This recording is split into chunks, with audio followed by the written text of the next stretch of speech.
Just scare him, mate. That's all I want. Just scare him, please.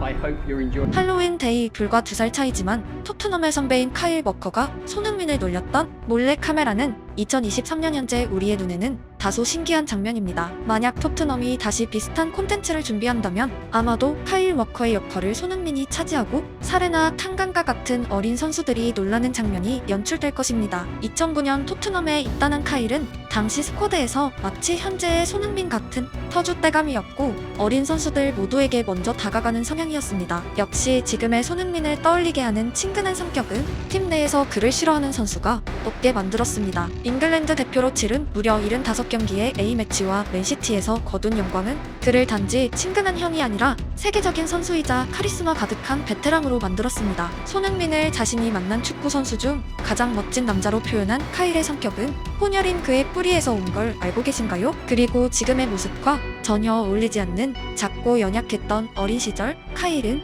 오직 데니 로즈를 이기기 위한 하루하루를 살았던 걸 알고 계신가요? 카일 워커는 완전한 흑인으로 오해받기도 하지만 1990년 영국 셰필드에서 영국인 어머니 트레이시와 자메이카인 아버지 마이클의 가정에서 태어났습니다. 완전한 흑인도 아니고 백인도 아닌 그의 뿌리는 시작부터 카일을 어느 집단에도 완전한 소속감을 느끼기 힘든 아이로 자라게 만들었습니다. 학교에서 모든 인종의 아이들이 관계하지만 우리가 흔히 봐온 가장 가까운 사교 집단은 같은 인종끼리 형성되는 경우가 일반적입니다. 비단 어린 시절에 국한된 이야기가 아니라 우리에게 익숙한 토트넘의 프랑스인들로 구성된 라 마피아의 경우도 우리의 운동벨레 등이 주축이었고 같은 프랑스인 요리스가 그 멤버에 속한 장면은 어디에도 찾을 수 없습니다. 반대 진영 웨일스 마피아의 경우에도 명칭에서 알 수 있듯 베일, 벤 데이비스, 조 로든 등 백인들로 구성되어 있었습니다. 이는 유럽의 스포츠 클럽, 학교, 회사 등 다양한 분야에서 보이는 공통적인 장면 중 하나이고 조금이라도 가까운 뿌리에 더 큰 친근감을 느끼는 인간의 본능과 연관되어 있습니다. 흑인 집단과 백인 집단에서 모두 이방인 취급을 받던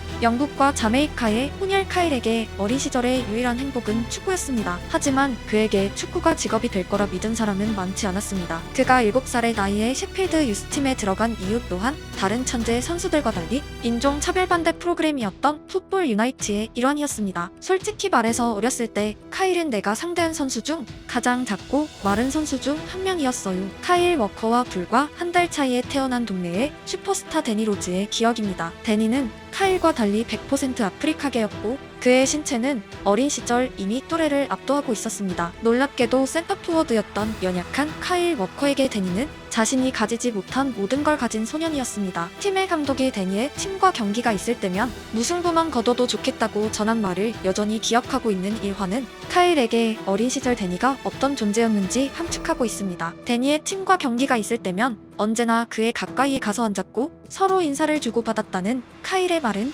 그에게 데니란 존재는 질투의 대상이 아니라 오히려 가까워지고 싶던 아이돌이었다는 사실을 말하고 있습니다. 어린이들은 자신보다 거대한 동갑내기에게 질투 혹은 동경이란 정반대의 감정을 가지지만 결과적으론 그처럼 되고 싶다는 동기가 부여됩니다. 카일의 경우는 후자였습니다. 카일 입장에서 최초의 라이벌 데니는 언제나 그를 앞서 나갔습니다. 2006년 데니가 위즈와 프로 계약을 체결했던 당시 카일은 여전히 유소년 무대에 있었고 미래를 기약할 수 없었습니다. 카일의 놀라운 점은 평생의 라이벌의 무수한 성공을 바라보며 결코 열등감을 느끼지 않은 것입니다. 어쩌면 축구의 성공이란 추상적인 목표보다 오직 데니 로즈라는 존재의 위험은 자연스레 카일을 풀백으로 전향시켰습니다. 데니 또한 데뷔 초반 윙어나 측면 미드필더로 뛰었지만 최종적으로 선택한 포지션은 풀백이었습니다. 그리고 카일의 건전한 도전의식은 데니보다 2년 늦은 2008년 셰필드와의 프로 계약으로 빛나게 됩니다. 인종 차별반대 프로젝트로 영입된 카일이 프로 선수가 된 기적은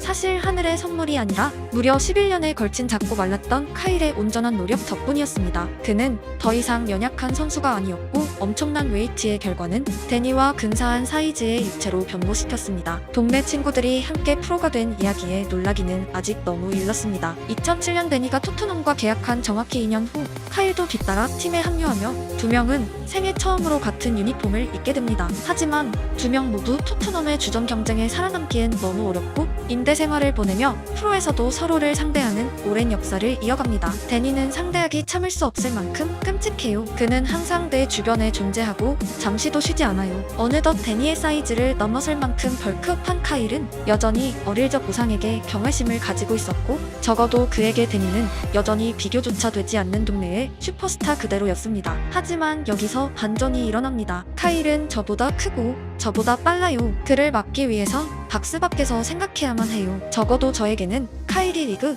최고의 풀백이에요. 저는 이걸 그에게 결코 말하지 않지만 경기 중 언제나 카일보다 더 잘해야 해라고 생각해요. 저는 언제나 그의 결과를 봐요. 그가 얼마나 많은 크로스를 올렸는지, 얼마나 많은 스프린트를 했는지, 그리고 그를 따라잡기 위해 노력해요. 카일의 미친 듯한 노력은 어느덧 성인 무대에서 데니를 따라잡아 있었고, 데니에게 카일은 더 이상 동네의 작고 마른 꼬마가 아니었습니다. 자신보다 낫다는 말을 결코 직접 전하지 않았다는 데니의 인터뷰는 프로 선수로서 그의 자존심 그리고 놀라운 속도로 성장한 친구에 대한 경외심이 포함되어 있었습니다. 동네의 스타와 작은 꼬마의 오랜 조우는 어느덧 진정한 라이벌의 단계에 진입해 있었습니다. 영화 같은 두 명의 인연이 가장 활짝 피어오른 순간은 토트넘에 복귀하고 왼쪽 오른쪽 풀백으로 함께 출격하며 리그 최소 실점을 달성한 장면입니다. 잉글랜드에서 프로가 될 확률이 얼마나 희박한지 모두가 알고 있습니다. 동네 친구 두 명이 함께 프로가 될 확률 또한 유추할 수 있습니다. 그렇다면 그 두 명이 같은 팀에서 좌우 풀백이 될 확률은 도대체 얼마나 될까요? 두 명을 동시에 원했다는 당시 맨시티의 펩과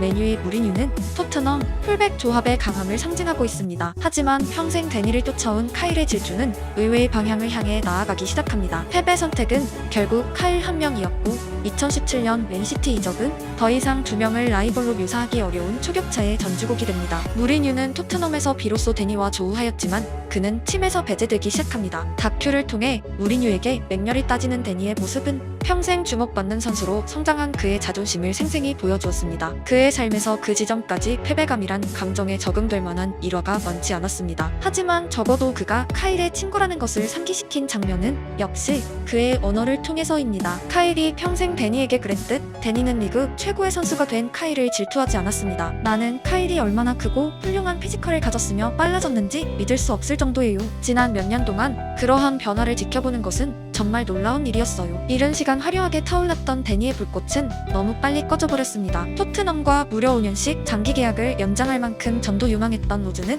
2022년 마포드를 끝으로 소속팀이 없습니다. 우울증을 앓고 있다는 그의 고백은 무리뉴에게 보였던 장면에 대한 이해와 함께 평생을 천재로 살았던 선수의 이면에 숨어있던 한 명의 인간으로서의 삶을 보여주고 있습니다. 천재는 무릎 부상으로 8개월간 미래가 보장되지 않은 재활에 매달렸고, 같은 기간 그의 삼촌은 자살을 했습니다. 가장 사랑하는 그의 어머니는 인종차별을 당했으며 괴한은 그의 형의 얼굴에 총을 쐈습니다. 나열하기 힘든 놀라운 순간들의 연속은 그를 온전한 정신으로 살아가기 힘들게 만들었습니다. 혼혈 카일이 그렇게 부러워했던 100% 아프리카계 데니의 삶 또한 카일의 생각만큼 순탄하진 못했습니다. 시간을 돌려 이웃 사촌들이 운명의 라이벌전을 한참 이어가던 2015년, 지구 반대편에서 태어난 또 다른 소년이 토트넘의 라커룸으로 걸어 들어옵니다. 모든 사람들과 원만한 관계를 맺던 카일 워커에게도 손흥민은 마치 외계인 같던 존재였습니다. 혼혈 카일 흑인 데니, 각자의 인생에서 각자의 사투를 벌이던 그들에게 어쩌면 손흥민이란 존재는 모든 걸 부질없게 만드는 특이점이었습니다. 흥민이는 한 번도 침울한 모습을 보이지 않아요. 항상 웃고 있어요. 우리에게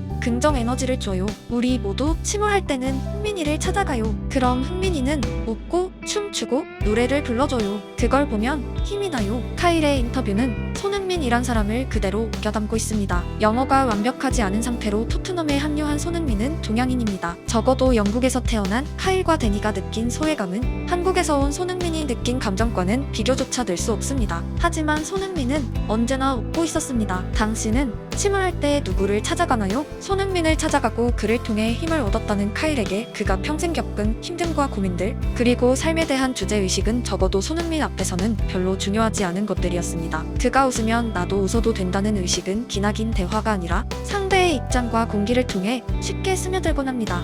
우리는 독일과의 경기 이후 손흥민의 인터뷰를 보기 전까진 그가 인종차별 문제에 얼마나 큰 고통을 안고 살아왔는지 전혀 알지 못했습니다. 항상 웃는 그의 웃음 뒤에는 그 모든 인내가 숨어 있었고, 이는 분명하게 타인에게 생각 거리를 제공하는 포인트였습니다. 토트넘을 떠나 맨시티의 주역이 된 카일이 오랜 친구 손흥민이 부진하단 말에 BBC와의 인터뷰에서 말합니다. 손흥민이 최근 컨디션이 좋지 않은 건 맞다. 하지만 손흥민이 좋지 않은 축구 선수는 절대 아니다. 그리고 축구 선수가 아닌 한 명의 사람으로 가능한 최대치의 존중을 전합니다. 손흥민은 환상적인 능력을 갖고 있고 인간적으로도 좋다. 그는 여전히 최고이며 또한 내가 만난 축구 선수 중에서 가장 멋진 남자이다. 손흥민, 카일, 데니의 이야기는 어딘가 결이 닮아 있습니다. 환경과 사람 그리고 뿌리에서 시작되는 인간의 번뇌가 있습니다. 또한 동경과 동기 그리고 도전에 이르는 성장이 있습니다. 하지만 비슷한 결은 각자의 인생에서 각자의 이야기와 결과를 만들어냈습니다. 우울증을 겪고 삶의 가장 어두운 시기를 보내고 있는 데니, 맨시티의 트래블을 향해 달려가는 빛나는 남자 카일, 그리고 여전한 차별, 줄어든 득점, 여러가지 난관에도 같은 표정으로 웃고 있는 손흥민, 한 명 한 명이 저마다의 삶을 걸어가고 있습니다. 그들이 온 힘을 다해 딛는 걸음의 마지막에는 각자의 행복과 성취가 가득하길 응원합니다. 당신은 어디에서 왔으며 어디로 가고 있나요? 오늘은 우울한 날이었나요? 행복한 날이었나요? 분명한 것은 같은 상황에도 사람은 다른 표정을 가질 수 있습니다. 당신의 오늘이 어떠했든지 하루의 마지막에는 평화가 함께하길 기원합니다.